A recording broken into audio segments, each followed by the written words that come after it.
আমি বেরোজগার হই নাই, আমি গুনাহগার হই নাই।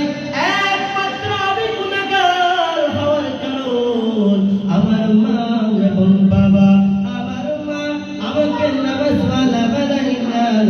আমাদের মা বোনের এখন অভ্যাস হয়ে যায়, একটা সন্তানকে মাদ্রাসা পড়ায় আর একটা সন্তানকে স্কুলে পড়ায়। কথা বলুন ঠিক না বেঠিক? বলে সবাই মাদ্রাসা পড়াবো না, একবারে আলিম বানাবো, একবারে মাস্টার বানাবো। এ মুসলমানি বান্দার আল্লাহর গোলাম, ও পর্দার আড়ালের মা বোনেরা শুনে নেন, আপনার সন্তান তিনটা হওয়ার কারণে আপনি দুই সন্তানকে স্কুলে পড়িয়েছেন, একটা মাত্র মাদ্রাসায় দিয়েছেন। যে সন্তানটা আলেম হয়েছে ওই সন্তানটা আল্লাহর কাছে কোনো অভিযোগ করবে না। কিন্তু এই দুইটা সন্তান আলেম না হওয়ার কারণে, এই দুইটা সন্তান আল্লাহর পরিচয় না পাওয়ার কারণে, এই দুইটা সন্তান কোরআন না বুঝার কারণে, এই দুইটা সন্তান বেনামাজি হওয়ার কারণে, এই দুইটা সন্তান সুদখোর হওয়ার কারণে, এই দুইটা সন্তান ঘুষখোর হওয়ার কারণে, এই দুইটা সন্তান কিয়ামতের দিন বলবে রব্বানা ইন্না আতা'না সাদাতানা ওয়া কুবারা'না ফাআদাল্লুনা সাবিলা। আয় আল্লাহ, আমি বেনামাজি হই নাই, আমার মা বাবা আমাকে বেনামাজি বানিয়েছে। আয় আল্লাহ, আমি বেরোজগার হই নাই, আমার মা বাবা বেরোজগার বানাইছে। আয় আল্লাহ, আমি গুনাহগার হই নাই, একমাত্র আমার মা আমার বাবা আমাকে গুনাহগার বানিয়েছে। বলবে কিভাবে গুনাহগার বানিয়েছে?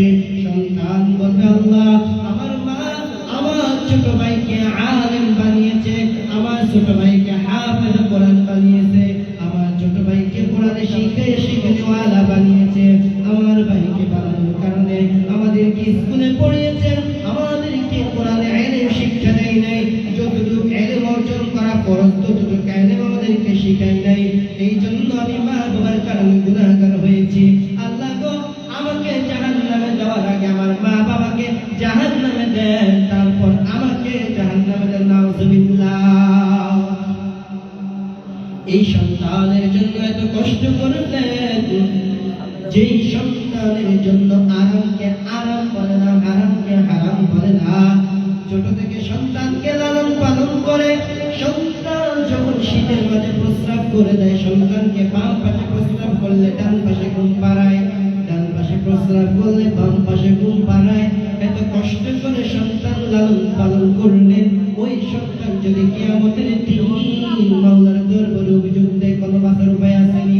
আল্লাহ তাআলা বলেন সূরাতুল তাহা 124 থেকে 26 নম্বর আয়াতের মধ্যে আল্লাহ রাব্বুল আলামিন বলেন, যারা কোরআন শিখবে না, কোরআন শিখনেওয়ালা হবে না, তারা আল্লাহকে বলবেন ওয়ামান আ'রাদা আন যিকরি ফাইন্না লাহু মাঈশাতান দানকা ওয়া নাহশুরুহু ইয়াওমাল কিয়ামাতি আ'মা। আল্লাহ রাব্বুল আলামিন বলেন, যারা এই কোরআন শিখবে না, যারা কোরআন থেকে মুখ ফিরিয়ে নেবে, আমি আল্লাহ তাআলা কিয়ামতের দিন তাদেরকে মাঈশাতান দানকা, মুফাসসিরিনে কেরাম এই মাঈশাতান দানকার অর্থ ব্যাখ্যা করেছেন, তার জীবনকে আল্লাহ তাআলা সংকীর্ণ করে দিবেন। যারা কোরআনুল কারীম শিখবে না, যারা কোরআনুল কারীম শিখার জন্য চেষ্টা করবে না, তাদের জীবনকে আল্লাহ তাআলা সংকীর্ণ করে দিবেন, ছোট করে দিবেন। মুফাসসিরিনে কেরাম বলেছেন, তার কবরকে সংকীর্ণ করে দিবেন, তার হায়াতকে সংকীর্ণ করে দিবেন, তার জীবনকে সংকীর্ণ করে দিবেন। ওমান আ'রাদা আন যিকরি ফাইন্না লাহু মাঈশাতান দানকা ওয়া নাহশুরুহু ইয়াওমাল কিয়ামাতি আ'মা। যখন তাদেরকে কিয়ামতের দিন ওই কঠিন মুসিবতের দিন অন্ধ করে উঠাবে, তারা আল্লাহ তাআলাকে বলবে, আল্লাহ, আমরা তো দুনিয়ায় চোখে দেখতাম, আজকে কেন আমরা অন্ধ হয়ে উঠলাম?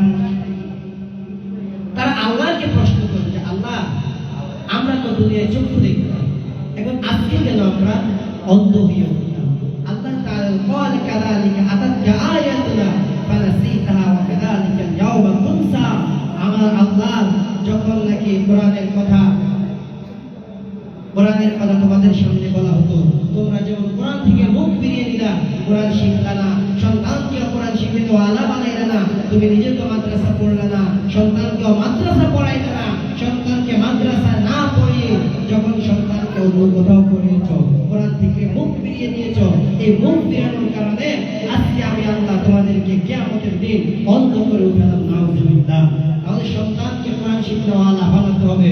অন্তত পক্ষে সন্তানকে যতটুকু ইলম অর্জন করা ফরজ, ততটুকু ইলম অর্জন করা সুযোগ করে দিতে হবে, সন্তান যাতে কিয়ামতের দিন আল্লাহর কাছে অভিযোগ না করে। আর মা বোনেরা আরেকটা জিনিস খেয়াল রাখবেন, বারবার করে এটা বলতেছি যে বছর শেষে অনেক সময় ছাত্র নিয়ে দৌড়াদৌড়ি করে এই প্রতিষ্ঠান ওই প্রতিষ্ঠান থেকে, ওই প্রতিষ্ঠান এই প্রতিষ্ঠান থেকে। বিশেষ করে আপনি যদি আপনার সন্তানকে আল্লাহ তাআলার সন্তুষ্টির উদ্দেশ্যে যদি আপনি ইলম শিক্ষা দান করেন, খালিসান লিল্লাহি তাআলা, যদি সব আপনার আল্লাহ তাআলার জন্য হয়, তাহলে আপনার সন্তানকে শুরু যেখানে শেষ করবেন এখানে। আমি যখন চাঁদপুর পড়াশোনা করতাম, আম্মুকে বলছি আমি এখানে পড়বো না, অন্য কোথাও পড়বো। আমার আম্মু বলছে শুরু যেখানে শেষ করবে, হয়তো এখানে পড়বা, নয়তো চাঁদপুর চাকরি করবে, যে কোনো একটা করবা। হ্যাপসে শেষ করে শুনিয়ে আসা পর্যন্ত আমি আর ওই প্রতিষ্ঠান থেকে আসতে পারি, এক জায়গায় শেষ, অন্য জায়গায় পরে আবার কথা শুনেছি। তাহলে মা বোনেরা এই জিনিসটা খেয়াল রাখতে হবে, সন্তানকে মানুষ করার ক্ষেত্রে যে অন্তত পক্ষে আমি এই প্রতিষ্ঠানে মিফতাহুল উলুম স্কুল এন্ড মাদ্রাসায় এখানে পড়ানোর কারণে আপনি কয়টা পাচ্ছেন? স্কুলে পড়ালে আপনি শুধু পাচ্ছেন কি, আপনি স্কুলে পড়ালে বাচ্চাদেরকে শুধু বাংলা অঙ্ক ইংরেজি পাচ্ছেন, আর কিছুই পাচ্ছেন না। কিন্তু এই মিফতাহুল উলুম স্কুল এন্ড মাদ্রাসায় যিনি পরিচালক মাওলানা কেফাতুল্লাহ হুজুরের যথেষ্ট পরিমাণ মেহনত করতেছেন, ওনার মেহনত আমি আরেকবার এসে প্রতিষ্ঠান একরকম দেখছি, আলহামদুলিল্লাহ এখন আরেক রকম। হুজুরে যথেষ্ট পরিমাণ চেষ্টা করে প্রতিষ্ঠানকে যতটুকু উঠিয়েছেন। আপনি এখানে যদি দেন বাচ্চাকে বাংলা অঙ্ক ইংরেজি পাওয়ার পাশাপাশি আরবি পাচ্ছেন, হাদিস কালিয়া মাসআলা হাদিস আসমাউল হুসনা একের ভিতর সব পাচ্ছেন, তাহলে স্কুলের চাইতে মাদ্রাসা আরেকটু উন্নত না? কথা বলুন। আপনি একের ভিতরে যেহেতু এখানে সব পাচ্ছেন, একের ভিতরে সব যেহেতু এখানেই পাচ্ছেন, তাহলে আপনি ইনশাআল্লাহ সন্তানকে এই প্রতিষ্ঠানে রাখবেন এবং সন্তানকে এই প্রতিষ্ঠানে ভর্তি করাবেন। আপনার আশেপাশে আপনার বান্ধবী মেয়ে, যার ছেলে হোক, বলবে অমুক প্রতিষ্ঠানে ভর্তি করাও। যদি আপনার কথা মতে আপনার বান্ধবী মেয়ে হোক, যার মেয়ে হোক, এই প্রতিষ্ঠানে ভর্তি করায়, ওই বাচ্চা প্রত্যেকটা হরফে 10 দিনে কি পাবে? ঠিক বাচ্চা যে 10 দিনে কি পাবে, আপনার আমল নামায় ওই বাচ্চার পড়ার নেকিটা আপনার আমল নামায় যাবে। সুবহানাল্লাহ। কেন যাবে? আপনি বলার কারণে এই বাচ্চাকে এই প্রতিষ্ঠানে ভর্তি করাইছে, এজন্য আপনার আমল নামাও অ্যাবজর্পশন থাকবে। আশেপাশে যারা আছে সবাইকে আমরা এই মাদ্রাসায় ভর্তি করানোর জন্য বলবো ইনশাআল্লাহ। যে কথাগুলো বলেছি সর্বপ্রথম এই কথাগুলোর উপর অপেক্ষা আমাকে আমল করার তৌফিক দান করুন, তারপর আপনাদের সবাইকে আমল করার তৌফিক দান করুন। ওয়া আখির দাওয়ানা আলহামদুলিল্লাহি রাব্বিল আলামিন। আসসালামু আলাইকুম ওয়া রাহমাতুল্লাহি ওয়া বারাকাতুহু।